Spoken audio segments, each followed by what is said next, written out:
Let's start our today's class with this is our lecture 4 of fluid mechanics unit 3 that is fluid dynamics.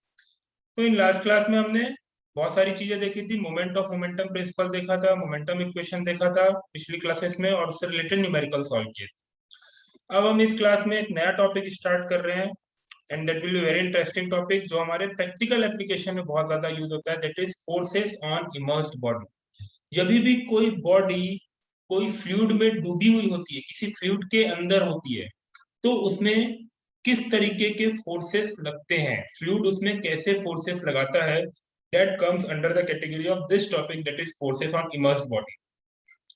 अब जब मैं fluid की बात कर रहा हूं तो that fluid can be a liquid fluid and that fluid can also be a gaseous fluid. दोनों ही तरीके के फ्लूइड ये हो सकते हैं। ठीक है, क्लियर है।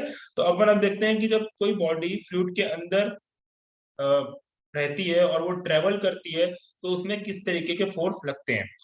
ठीक है, तो देखिए अब ये क्या हो रहा है कि कभी भी कोई भी फ्लूइड के अंदर अगर कोई बॉडी है, चाहे वो स्टेशनरी बॉडी हो, ठीक, तो या फ्लो कर रही है, वो बॉडी मूव कर रही है या बॉडी स्टेशनरी है, उसमें फ्लूइड कुछ ना कुछ फोर्स लगाएगा ही लगाएगा। ठीक है, उसी प्रकार अगर बॉडी स्टेशनरी है और फ्लूइड मूव कर रहा है, देखिए क्या कौन कौन सी कंडीशन है, तीन कंडीशन होंगी। एक तो फ्लूइड स्टेशनरी और बॉडी उस पे मूव कर रही है, पहली कंडीशन। दूसरी कंडीशन, बॉडी स्टेशनरी और फ्लूइड मूव कर रहा है, जैसे कि बिल्डिंग है, बिल्डिंग में से हवा चलती है, पूरी हवा एयर ट्रेवल करती है, तो दैट इज दैट कैटेगरी। या फिर फ्लूइड भी मूव कर रहा है और बॉडी भी मूव कर रही है, जैसे कि एरोप्लेन है, बसेस है, ट्रक्स है, ये सब मूव करती है, साथ साथ में हवा भी उसके आसपास मूव करती है। तो ये तीनों ही कंडीशन में क्या होगा कि जो फ्लूइड है वो कुछ ना कुछ फोर्स उस बॉडी पे लगाता है। ठीक है, अब इसके एग्जांपल क्या क्या है देखिए। जैसे कि मैंने बताया, एक बिल्डिंग है, उसके बाजू में उससे एयर फ्लो हो रही है, वहां से एयर फ्लो हो रही है, तो वो बॉडी स्टेशनरी हो गई और फ्लूइड मूविंग हो गया, तो यहाँ पे फ्लूइड उस बिल्डिंग के ऊपर कुछ फोर्स लगाएगा। Flow of water over bridges, पानी बहता है ब्रिज के ऊपर से, तो वहां पे भी बॉडी स्टेशनरी है, पानी बह रहा है।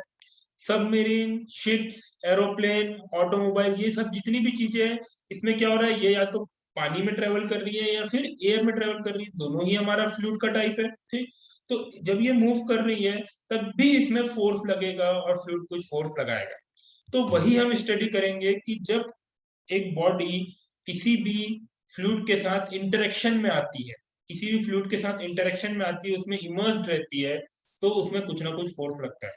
और भाई भले ही वाटर के अंदर हर बॉडी इमर्ज नहीं होती होगी, लेकिन आप और मैं जब बैठे हुए हैं तब भी हमारे सराउंडिंग में क्या है, एयर है, और वो एयर हमारे ऊपर कुछ फोर्स लगा रहा है।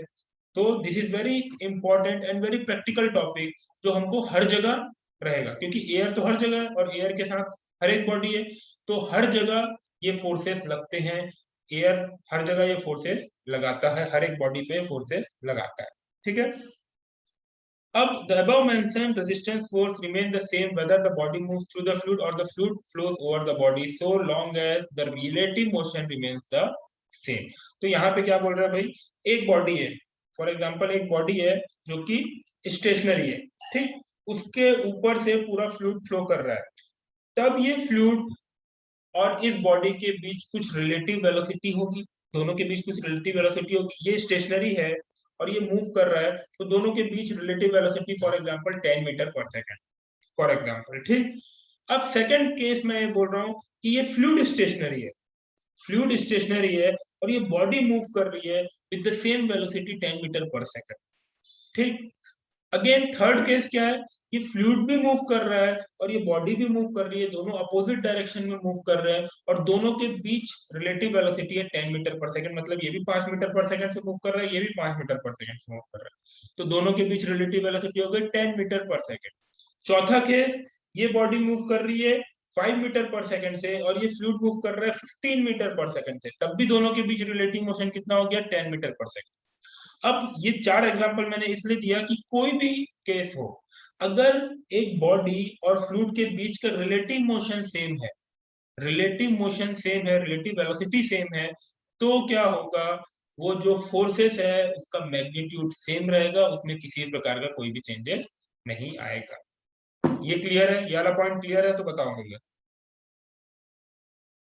और कुछ डाउट है तो पूछो। क्लियर है? आवाज आ रही है? Yes sir. क्या हुआ जो मैं बताया अभी? सर चलिए ठीक है, तो अब अपन देखते हैं कि जब एक बॉडी फ्लूइड के अंदर इमर्ज होती है तो उसमें कौन कौन से फोर्सेस लगते हैं। ठीक है, तो हमने एक स्टेशनरी बॉडी लिया स्टडी करने के लिए जिसका शेप इस तरह से कुछ है। एक स्टेशनरी बॉडी है जिसका कोई भी यूनिफॉर्म शेप नहीं है, नॉन यूनिफॉर्म शेप की बॉडी है। ठीक, वो स्टेशनरी है, that is in stationary condition, मतलब उसमें कोई भी मोशन नहीं हो रहा है, लेकिन उसके साइड में फ्लूइड मूव कर रहा है। कोई भी फ्लूइड है, कोई भी फ्लूइड हो सकता है, वो एयर हो सकता है, वाटर हो सकता है, कोई भी फ्लूइड हो सकता है। उसकी वेलोसिटी मैंने यू ले लिया और मैं कंसीडर कर रहा हूँ जो फ्लूइड फ्लो हो रहा है वो आइडियल है। अब फ्लूइड फ्लो हो रहा है वो आइडियल है, मतलब क्या है, उसमें विस्कोसिटी 0 है। ठीक, तो चलिए अपन देखते हैं कि जब इस तरह की कंडीशन होती है, एक स्टेशनरी बॉडी के ऊपर एक फ्लूइड फ्लो होता है, तो वो फ्लूइड स्टेशनरी बॉडी में कौन कौन सा फोर्स लगाता है। तो सबसे पहला जो फोर्स लगता है वो होता है ड्रैग फोर्स। शिवम बेटा बैठ जाओ यार, या तो कैमरा बंद कर लो।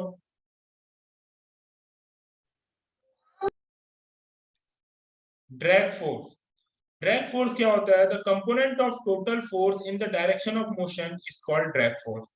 देखिए, अब एक नॉन यूनिफॉर्म बॉडी है, तो अगर एक फ्लूइड उसके बाजू से या उसके ऊपर से ट्रेवल कर रहा है कुछ एक पर्टिकुलर वेलोसिटी से, तो उसमें हर एक पॉइंट में फोर्स लगाएगा, हर एक पॉइंट में अलग अलग फोर्स लगाएगा, and that force will be perpendicular to the surface. अब वो जो फ्लूइड आ रहा है वो दो टाइप के फोर्स लगाता है। एक फोर्स जिस डायरेक्शन में फ्लूइड आ रहा है उस बॉडी को आगे की तरफ ले जाने की कोशिश करता है इन the direction of motion. Fluid force, fluid का डायरेक्शन में, जिस डायरेक्शन में फ्लूइड फ्लो हो रहा है उसी डायरेक्शन में जो फोर्स लगाता है उसको हम बोलते हैं ड्रैग फोर्स। ड्रैग फोर्स मतलब उसको वो अपने साथ, फ्लूइड जो है वो फ्लो करके अपने साथ उस बॉडी को ले जाने की कोशिश करेगा, that is called drag force. और वो फोर्स का कंपोनेंट कौन सा कंपोनेंट होगा? जो कि फ्लूइड के डायरेक्शन के पैरेलल है। The component of total force in the direction of motion is called drag force. Thus drag force is exerted by the fluid in the direction of motion. ठीक है, जो भी फ्लूइड जिस direction में move कर रहा है उस डायरेक्शन में जो फोर्स लगाएगा उसको हम बोलेंगे ड्रैग फोर्स, क्योंकि जिस डायरेक्शन में फ्लूइड मूव कर रहा है उसी डायरेक्शन में फोर्स लगाएगा और उसको अपने साथ आगे की तरफ ले जाने की कोशिश करेगा, अपने साथ ड्रैग करने की कोशिश करेगा, इसीलिए ऐसे फोर्स को हम बोलते हैं ड्रैग फोर्स। दूसरा जो फोर्स लगता है that is called lift force, और इसको हम एफ एल से डिनोट करते हैं। अब ये जो फोर्स है वो टोटल फोर्स का वो कंपोनेंट है जो बॉडी को लिफ्ट करने की कोशिश करता है, जब वो बॉडी को लिफ्ट करने की कोशिश करता है। आप लोगों ने इसका एग्जांपल देखा होगा, बहुत ही साधारण सा एग्जांपल है। किसी भी एक फ्लोर से आप एक पेपर का टुकड़ा नीचे फेंकिए, ठीक है, हवा चल रही है, तो क्या होगा, वो जो पेपर का पीस है वो आगे की तरफ जाएगा और साथ साथ में वो या तो ऊपर जाएगा या नीचे जाएगा, वो एक ही पैरेलल मूव नहीं करेगा, या तो वो ऊपर जाएगा या नीचे जाएगा, दोनों में से कोई भी एक केस होगा। होगा कि नहीं होगा?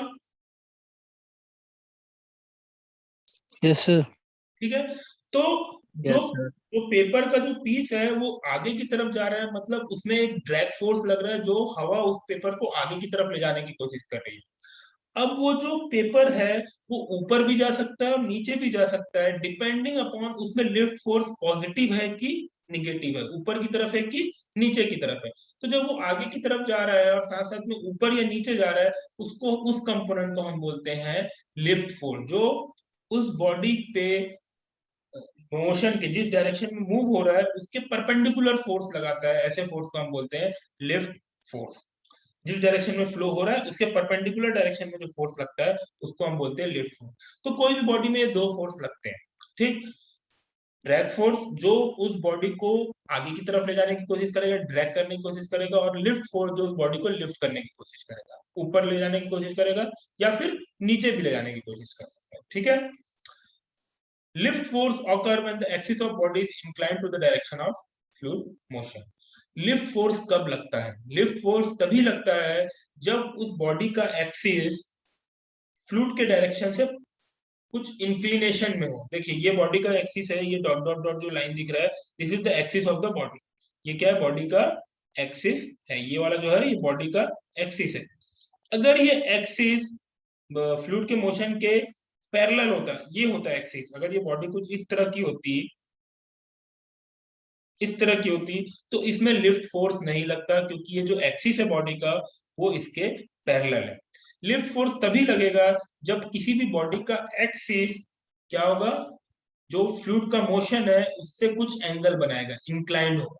ठीक, अगर वो उसके पैरेलल होगा तो लिफ्ट फोर्स जीरो हो जाएगा। अब देखिए फॉर एग्जांपल हम और इस केस में क्या होगा, सिर्फ ड्रैग फोर्स होगा। अब इसका एकदम आसान सा एग्जांपल है जो हम हर दिन देखते हैं, हम हर दिन हर समय देखते हैं, कई बार आप लोगों ने एक्सपीरियंस किया होगा, हर दिन तो नहीं, हमने पतंग उड़ाया है। पतंग किसने उड़ाया है?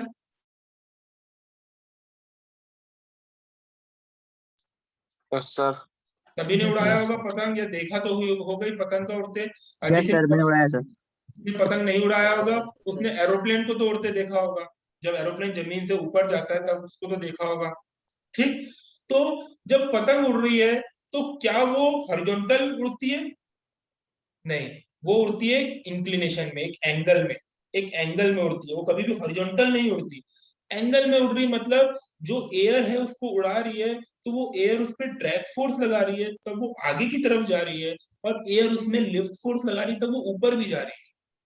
तो उसके इसमें क्या हुआ, जो उसकी बीच वाली जो लकड़ी होती है, पतंग की जो बीच वाली लकड़ी होती है, वो पैरेलल नहीं होती है, वो क्या होती है, इंक्लाइंड होती है। तभी उसमें दो फोर्स लगता है, ड्रैग फोर्स जो उसको पीछे की तरफ लेके जाता है, और लिफ्ट फोर्स जो उसको ऊपर की तरफ लेके जाता है। तो हमको रिजल्टेंट फोर्स कैसा मिलता है?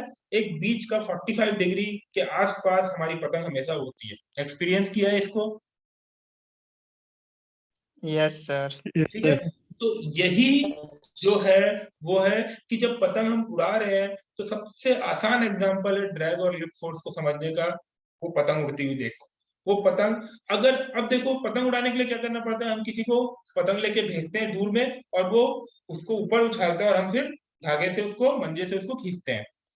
ठीक, ओवरऑल हम क्या करें, अगर वो जो फेंकने वाला है, वो जो पतंग को ऊपर की तरफ लिफ्ट करा रहा है, उसको अब अगर मैं हॉरिजॉन्टल रख दूं, उसको सीधा खड़ा ना रखूं, उसको मैं हॉरिजॉन्टल रख दूं, फॉर एग्जांपल ये है, ऐसा ना रख के उसको ऐसा रख दूं, तो क्या पतंग उड़ेगी? पतंग नहीं उड़ेगी, क्योंकि अब उसमें सिर्फ ड्रैग फोर्स लगेगा, लिफ्ट फोर्स लगेगा ही नहीं, तो पतंग नीचे गिर जाएगी। पतंग क्या हो जाएगी? अपने सेल्फ वेट के कारण नीचे गिर जाएगी।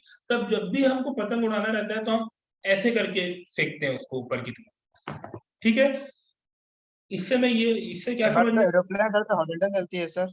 हाँ एरोप्लेन तो हॉरिजॉन्टल रहता है। नहीं, एक पर्टिकुलर हाइट में जाने के बाद हॉरिजॉन्टल होता है, जब भी उसको एलिवेशन गेन करना होता है, जब भी उसको एलिवेशन गेन करना पड़ता है, उसको अपनी हाइट बढ़ाना पड़ता है, तो उसको टिल्ट होना पड़ता है। जब वो यस सर, यस सर। एक हॉरिजॉन्टल डायरेक्शन में मूव कर रही है तब वो हॉरिजॉन्टल होगी, सीधी सीधी एक ही हाइट में मूव कर रही है। लेकिन जैसे ही उसको एलिवेशन करना होता है तो वो टिल्ट होती है, ताकि उसमें लिफ्ट फोर्स भी लगे और ड्रैग फोर्स भी लगे। क्लियर है? Yes sir. ठीक है, चलिए गुड। तो ये दो टाइप के फोर्स होते हैं। अगर जो एक्सिस है बॉडी का वो इंक्लाइंड है फ्लूइड के डायरेक्शन से, तभी उसमें लिफ्ट फोर्स लगेगा, और अगर वो पैरेलल हो गया तो उसमें सिर्फ ड्रैग फोर्स ही लगेगा। ठीक है, if the fluid is assumed ideal and the body is symmetrical such as sphere or cylinder, both drag and lift force will be zero. अगर हम जो फ्लूइड फ्लो हो रहा है उसको आइडियल मान ले, आइडियल मान ले मतलब उसमें विस्कोसिटी जीरो है। विस्कोसिटी जीरो है मतलब कोई भी रेजिस्टेंस फ्लूइड उस बॉडी पे नहीं लगा रहा है, उस बॉडी पे कोई भी फोर्स नहीं लगाएगा। और अगर बॉडी भी सिमेट्रिकल है, सिमेट्रिकल मतलब एक स्फीयर हो गया, एक सिलेंडर शेप हो गया, एक मतलब कोई भी एक एक्सिस के अबाउट सिमेट्रिकल है बॉडी, तो उसमें किसी प्रकार का कोई फोर्स नहीं लगता, ना ड्रैग फोर्स लगता है, ना लिफ्ट फोर्स लगता है, और वो बॉडी वहीं की वहीं रह जाती है, ना आगे बढ़ती है, ना ऊपर उठती है, ना नीचे जाती है, वो वहीं की वहीं रह जाती है, जब बॉडी सिमेट्रिकल होती है और जब हमारा फ्लूइड आइडियल होता है तब। ठीक है, अब देखिए यहाँ पे हम एक छोटा सा डेरिवेशन करेंगे कि ये जो ड्रैग फोर्स है और जो लिफ्ट फोर्स है उसकी वैल्यूज क्या होती है। तो हम एक इर्रेगुलर बॉडी लिया हमने, सिमेट्रिकल बॉडी नहीं लिया, क्योंकि सिमेट्रिकल बॉडी में क्या होगा, जो ड्रैग और लिफ्ट फोर्स है वो दोनों क्या हो जाएगा, 0 हो जाएगा अगर हमारा फ्लूइड आइडियल हुआ। तो हमने कोई भी एक रैंडम शेप की साइज की बॉडी ले ली, ठीक।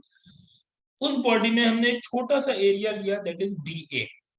उसके बॉडी के सरफेस में हमने छोटा सा एरिया लिया, उसका वैल्यू दिया हमने DA। और अब उस एरिया DA में कौन कौन से फोर्सेस लगेंगे, उस सरफेस एरिया DA में कौन कौन से फोर्सेस लगेंगे, उसको अपन स्टडी कर रहे हैं। फ्लूइड फ्लो हो रहा है विद वेलोसिटी u। अब जब फ्लूइड फ्लो होगा यहाँ पे, तो वो इस एलिमेंटल एरिया में सबसे पहले एक प्रेशर फोर्स लगाएगा। और आप लोगों को पता है pressure is always a compressive force, तो प्रेशर का डायरेक्शन रहेगा परपेंडिकुलर टू द एरिया, और प्रेशर फोर्स हो जाएगा P into D, pressure into area of that surface. क्योंकि प्रेशर क्या होता है, फोर्स अपॉन एरिया। तो जब हम प्रेशर फोर्स की बात करते हैं तो वो प्रेशर इंटू DA हो जाता है, एरिया, ठीक। तो ये हो गया P इंटू DA। और ये P इंटू DA क्या होगा, परपेंडिकुलर टू द सरफेस लगेगा और कंप्रेसिव नेचर का रहेगा। ये प्रेशर की क्वालिटी है कि वो हमेशा कंप्रेसिव रहता है और परपेंडिकुलर टू द सरफेस होता है। तो जब मैं इस एरिया का परपेंडिकुलर लाइन ड्रॉ करूंगा, तो फॉर एग्जांपल वो एंगल बना रहा है थीटा विद हॉरिजॉन्टल, जो फ्लूइड के मोशन का डायरेक्शन है उससे वो थीटा एंगल बना रहा है, ठीक। दूसरा फोर्स लगेगा उसमें शियर फोर्स, जो कि टेंजेंशियल डायरेक्शन में रहेगा, जो प्रेशर का डायरेक्शन है उससे परपेंडिकुलर रहेगा। वो जो एरिया है उसका टेंजेंट डायरेक्शन में रहेगा, इसीलिए उसको हम शियर फोर्स बोलेंगे। और उसकी वैल्यू क्या रहेगी, shear stress into area. Shear stress क्या होता है, फोर्स अपॉन एरिया। तो शियर फोर्स क्या होगा, shear stress into area, area shear stress में जाके मल्टीप्लाई हो जाएगा। तो शियर फोर्स की वैल्यू रहेगी टाउ 0 इंटू DA, और उसका डायरेक्शन क्या रहेगा, इस P इंटू DA से परपेंडिकुलर 90 डिग्री, ठीक। वो सरफेस के पैरेलल रहेगा, ठीक, टेंजेंशियल डायरेक्शन में रहेगा, ठीक। तो ये देखिए ये वाला PDA हॉरिजॉन्टल से थीटा बना रहा है, P और टाउ 0 में 90 डिग्री है। तो ये एंगल टाउ 0 जो हॉरिजॉन्टल से बनाएगा वो ऑटोमेटिकली कितना हो जाएगा, 90 माइनस थीटा, क्योंकि ये एक हॉरिजॉन्टल लाइन टोटल 180 डिग्री बनाएगी। यहाँ पे थीटा, यहाँ पे 90 है, तो यहाँ पे ऑटोमेटिकली क्या आ जाएगा, 90 माइनस थीटा, ठीक है। इतना क्लियर हुआ। Theta is the angle made by pressure force with the horizontal direction. ये थीटा क्या है, जो हॉरिजॉन्टल से प्रेशर फोर्स बना रहा है। इतना क्लियर हुआ तो अपन आगे बढ़ते हैं। अब इसमें देखिए अगेन दो टाइप के फोर्स लगेंगे, एक ड्रैग फोर्स और एक लिफ्ट फोर्स। ड्रैग फोर्स मतलब क्या होता है, जो कि फ्लूइड के मोशन के डायरेक्शन में लगता है। लिफ्ट फोर्स मतलब क्या होता है, जो फ्लूइड के मोशन के डायरेक्शन के परपेंडिकुलर लगता है। तो देखिए यहाँ पे P इंटू DA एक फोर्स है, टाउ 0 इंटू DA दूसरा फोर्स है। दोनों ही ना तो पूरी तरह से हॉरिजॉन्टल है, ना ही पूरी तरह से वर्टिकल है, दोनों ही कुछ एंगल में है, ठीक। मतलब दोनों का कंपोनेंट आएगा, एक कंपोनेंट आएगा हॉरिजॉन्टल डायरेक्शन में, दूसरा कंपोनेंट आएगा वर्टिकल डायरेक्शन में। तो जो कंपोनेंट दोनों फोर्स के हॉरिजॉन्टल डायरेक्शन में रहेंगे हम उसको बोलेंगे ड्रैग फोर्स, और जो कंपोनेंट इस फोर्स के वर्टिकल डायरेक्शन में रहेंगे हम उसको बोलेंगे लिफ्ट फोर्स। उसको हम क्या बोलेंगे, लिफ्ट फोर्स, ठीक है। क्लियर है इतना, बढ़े आगे।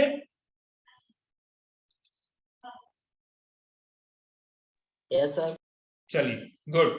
ऐसे आंसर दोगे तो मुझे लगेगा कि you are with me, you all are with me, ठीक है।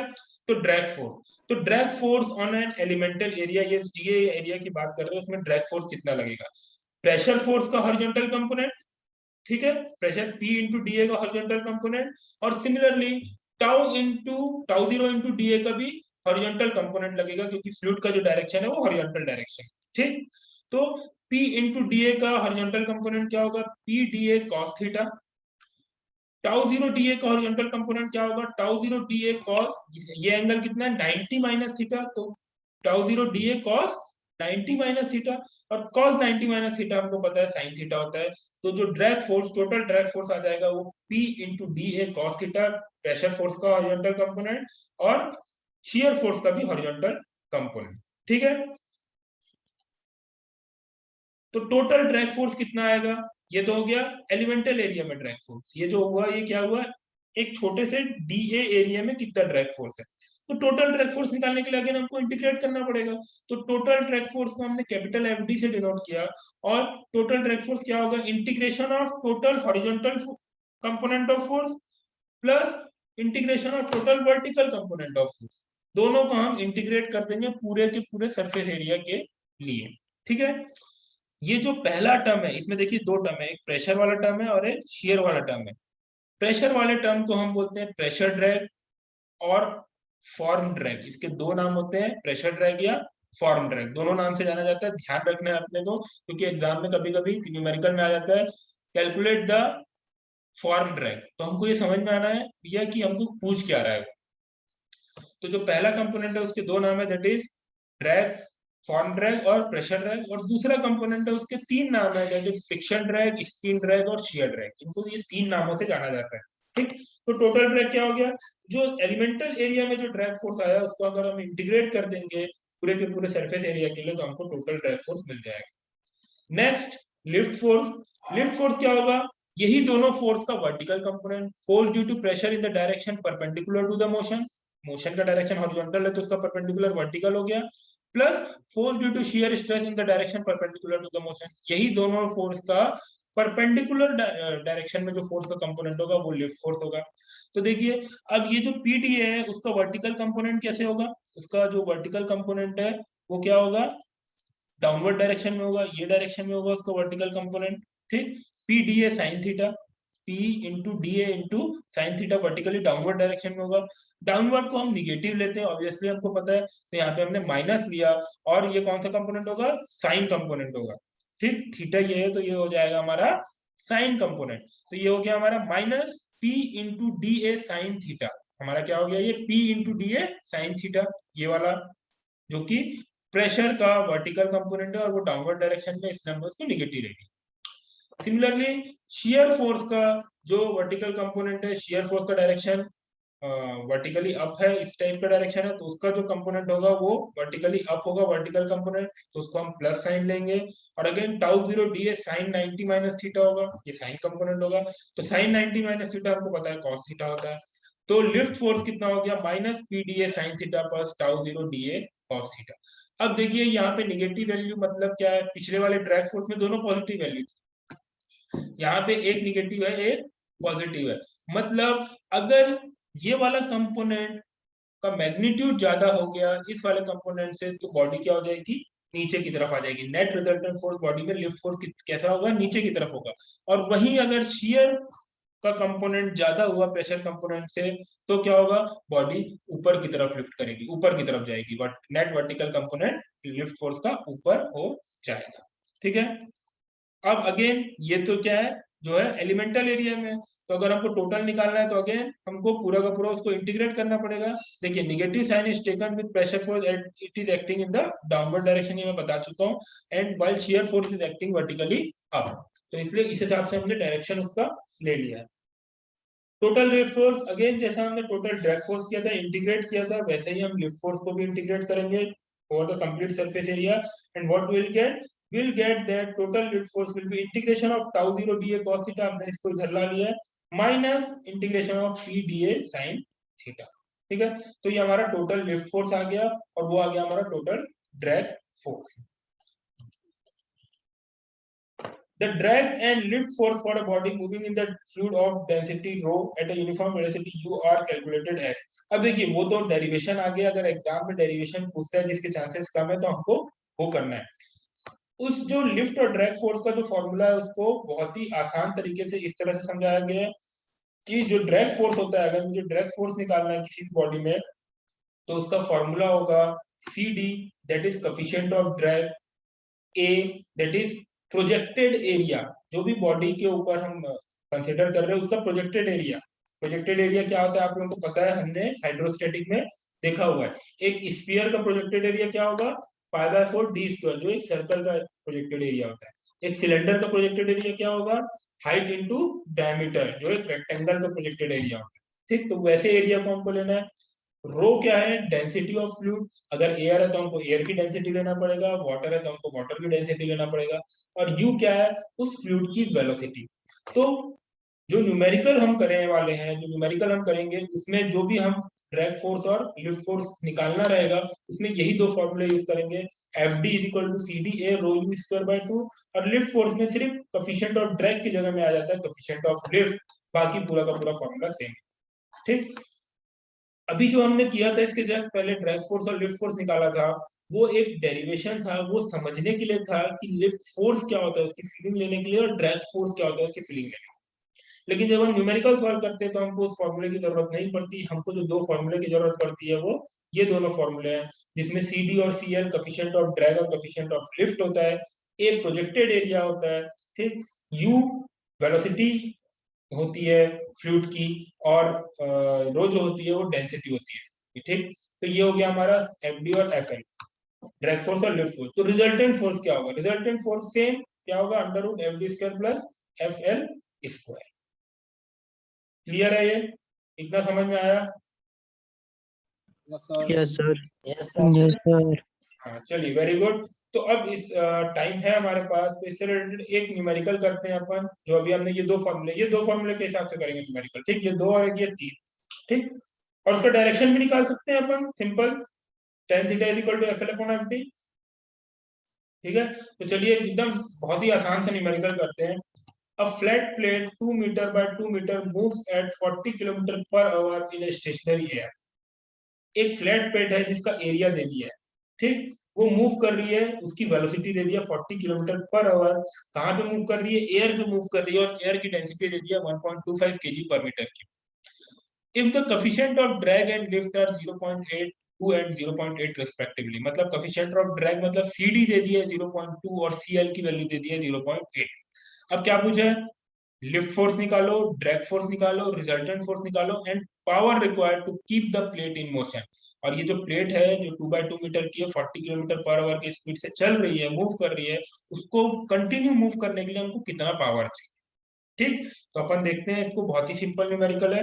गिवन क्या क्या हुआ है? एरिया ऑफ प्लेट ए आ जाएगा 2 × 2 4 meter square, velocity of plate U आ जाएगी 40 किलोमीटर पर आवर, लेकिन हमको इसको मीटर पर सेकंड में कन्वर्ट करना पड़ेगा, क्योंकि हमारा एरिया भी मीटर पर सेकंड में है, हमारा जो डेंसिटी है वो भी kg पर मीटर क्यूब में है, ठीक। तो इसको हमको क्या करना पड़ेगा? वेलोसिटी को 40 किलोमीटर पर आवर को 11.11 मीटर पर सेकंड में हमने कन्वर्ट कर लिया, किलोमीटर पर आवर को मीटर पर सेकंड में कन्वर्ट करने के लिए सिंपल है, 5/18 से मल्टीप्लाई करना। 5/18 से मल्टीप्लाई करेंगे तो किलोमीटर मीटर पर सेकंड में कन्वर्ट हो जाता है, और 18/5 से मल्टीप्लाई करेंगे तो मीटर किलोमीटर पर आवर में कन्वर्ट हो जाता है, ठीक। तो उसको करने का क्या है? किलोमीटर की जगह में 1000 रखना है, आवर की जगह में 3600 लगना है, 1000/3600 आता है 5/18, तो मैंने डायरेक्ट बोल दिया 5/18 से मल्टीप्लाई कर, ठीक। तो 5/18 से मल्टीप्लाई कर दिया तो आगे 11.11। अदरवाइज क्या करना पड़ेगा? 40 इंटू किलोमीटर को मीटर में कन्वर्ट करने के लिए 1000 से मल्टीप्लाई करना पड़ेगा, आवर को सेकंड में कन्वर्ट करने के लिए 3600 से मल्टीप्लाई करना पड़ेगा। अल्टीमेटली 1000 और 3600 कैंसल आउट होके 5/18 ही आएगा। क्लियर है? डेंसिटी ऑफ एयर 1.25 kg पर मीटर क्यूब है, CD 0.2 है, CL 0.8 है। सिंपल, हमको फॉर्मूला पता है, सबसे पहले अपन निकालते हैं लिफ्ट फोर्स। लिफ्ट फोर्स का फॉर्मूला पता है, FL is equal to CL into A rho U square by 2। सभी वैल्यू पता है अपने को, CL पता है, एरिया पता है, डेंसिटी पता है, वेलोसिटी पता है, सभी वैल्यू को रख देंगे, हमको लिफ्ट फोर्स मिल जाएगा 246.86 न्यूटन। सिमिलरली ड्रैग फोर्स के लिए भी फॉर्मूला हमको पता है, सभी वैल्यू को रख देंगे, CL 0.8 था, चेंजेस बस यहाँ पे आएगा, CD 0.2 हो जाएगा, और हमारा जो ड्रैग फोर्स की वैल्यू आ गई 61.7। रिजल्टेंट का फॉर्मूला भी पता है आप लोगों को, रिजल्टेंट होता है FR under root FD square plus FL square is equal to 54.4 newton आ गया हमारा। अब जो तीसरा इंपॉर्टेंट है, power required to keep the plate in moving, power होता है, पावर रिक्वायर्ड होता है FD इंटू यू। पावर क्या होता है? फोर्स इंटू वेलोसिटी, और हमको किलोवाट में चाहिए तो हमने 1000 से डिवाइड कर दिया। FD ड्रैग फोर्स हमारा आया 16.71, क्योंकि देखिए हमको क्या बोल रहा है, वो इतनी वेलोसिटी से वो मूव कर रहा है, तो हमको सिर्फ ड्रैग फोर्स लेना है, हमको रिजल्टेंट फोर्स नहीं लेना है, क्योंकि रिजल्टेंट फोर्स तो उसको ऊपर की तरफ ले जा रहा है, हमको आगे की तरफ वो किस वेलोसिटी से मूव कर रहा है उसकी वैल्यू दी हुई है, तो उसके हिसाब से हमको उसी की वेलोसिटी से मल्टीप्लाई करना पड़ेगा, और हमको FD से मल्टीप्लाई करना पड़ेगा। यहाँ पे एक गलती होती है, जनरली हम क्या कर देते हैं, FR से मल्टीप्लाई करते हैं, रिजल्टेंट फोर्स से मल्टीप्लाई नहीं करना है, क्योंकि रिजल्टेंट फोर्स उसको आगे की तरफ नहीं ले जा रहा है, आगे की तरफ ले जाने वाला फोर्स उसको क्या है? सिर्फ ड्रैग फोर्स है, ठीक। तो हमने ड्रैग फोर्स को वेलोसिटी से मल्टीप्लाई कर दिया, 1000 से डिवाइड इसलिए किया ताकि हम इसको किलोवाट में कन्वर्ट कर सके। अगर 1000 से डिवाइड नहीं भी करते तो इसका आंसर आता 685 वॉट आता, तो बहुत ज्यादा अंतर नहीं होता, आप दोनों कर सकते, ठीक है। क्लियर है प्रॉब्लम? Yes sir. ठीक है, यस good. सर। सर। ठीक है, तो Yes, sir. नोट्स में ये सब प्रॉब्लम आप लोगों को दी हुई है। ठीक, इसको आप लोग अच्छे से करिए, समझिए, और अगर कुछ डाउट होता है तो पूछिए, क्योंकि नेक्स्ट क्लास में अब हम क्या करने वाले हैं, नेक्स्ट क्लास में हम इसी से रिलेटेड 4 to 5 और एग्जांपल्स देखेंगे जो एग्जाम में आने की प्रोबेबिलिटी ज्यादा होती है। ठीक है, बहुत ज्यादा कॉम्प्लिकेटेड न्यूमेरिकल नहीं है, जो प्रैक्टिकली हम यूज करते हैं वही न्यूमेरिकल देखेंगे, कि जो पतंग उड़ रही है तो कैसे उसमें क्या क्या फोर्स लग रहा है, जब गाड़ी चल रही है तो उसमें क्या क्या फोर्स लग रहा है, जब सबमरीन मूव हो रही है पानी के अंदर तो उसमें कैसे कैसे फोर्स लग रहे हैं, वो सब हम स्टडी करेंगे। और फॉर्मूला हमारा इतना ही है, इतने ही से हमारा पूरा का पूरा काम हो जाएगा।